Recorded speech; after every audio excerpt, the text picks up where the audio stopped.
And we saw them kick off here as the lights went green. It was a stellar start, certainly, from that of Fran Rueda in behind. Certainly did challenge that of the two Oregon cars that led the way at the very start. We saw Maximilian Paul cutting off to the outside to try and defend the place. Did so very, very well. We saw the East Talent Audi as well take an aggressive line. Unfortunately there for Simon Riker, picking up some damage later on. But as they sorted themselves out, it certainly was a furious start to the race.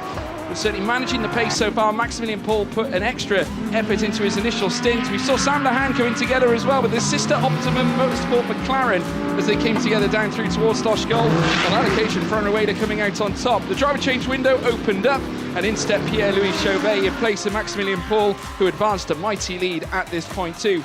Pietro Pirolini also came under some convincing pressure as Charlie Fagg took the helm in terms of the McLaren 720S GT3. A collision as well with Pirolini and that of Nicola Marinangeli. Of course, those two coming together again after that absolutely compelling visit at Paul Ricard. It was a stellar run though from Rhys Barr, who put in a huge mission to clamber up into P3, getting past that of Pietro Pirolini in his own right as well. Diego Menchaca and Marcos Seibert also put in a huge shift in order to try and challenge for the top end placings, though initially losing out to Charlie Fagg as he looked to try and advance Optimum Motorsport's course.